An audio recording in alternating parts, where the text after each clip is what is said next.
সাবেক পরিকল্পনা মন্ত্রী ও সুনামগঞ্জ ৩ আসনের সাংসদ এম এ মান্নানকে সিলেট কেন্দ্রীয় কারাগার থেকে চিকিৎসার জন্য এমএজি ওসমানী মেডিকেল কলেজ হাসপাতালে নেওয়া হয়েছে। সেখানে তাকে পরীক্ষা নিরীক্ষা শেষে ভর্তি করা হয়েছে। বর্তমানে তাকে মেডিসিন বিভাগের কেবিনে চিকিৎসা দেওয়া হচ্ছে।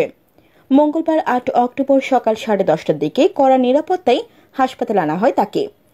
সিলেট কেন্দ্রীয় কারাগারের জেলার সাখাওয়াত হোসেন রুবেল জানান, শারীরিক অবস্থা খারাপ থাকায় সাবেক পরিকল্পনা মন্ত্রীকে চেকআপের জন্য হাসপাতালে নেওয়া হয়।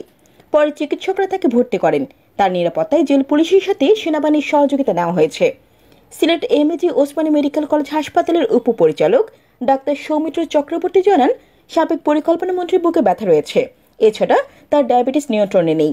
পরীক্ষা নিরীক্ষার পর তাকে মেডিসিন বিভাগের কেবিনে ভর্তি করে চিকিৎসা দেওয়া হচ্ছে। তার চিকিৎসার জন্য একটি মেডিকেল বোর্ড গঠনের আবেদন করা হয়েছে। এম এ মান্নানকে গত 19 সেপ্টেম্বর রাতে শান্তিগঞ্জ উপজেলার নিজ বাড়ি থেকে গ্রেফতার করে পুলিশ। পরদিন তাকে সুনামগঞ্জ সদর মডেল থানায় দ্রুত বিচার আইনে দায়ের করা একটি মামলায় গ্রেফতার দেখিয়ে আদালতে পাঠানো হয়। এরপর থেকে তিনি সুনামগঞ্জ জেলা কারাগারে ছিলেন। সুনামগঞ্জ জেলা কারাগারে থাকা অবস্থায় শনিবার সকালে তিনি অসুস্থ বোধ করলে তাকে প্রথমে জেলা সদর হাসপাতালে নেওয়া হয়। পরে সেখান থেকে তাকে সিলেট কারা হাসপাতালে নেওয়া হয়। জান্নাতুল আফসানা, নিউজ ডেস্ক।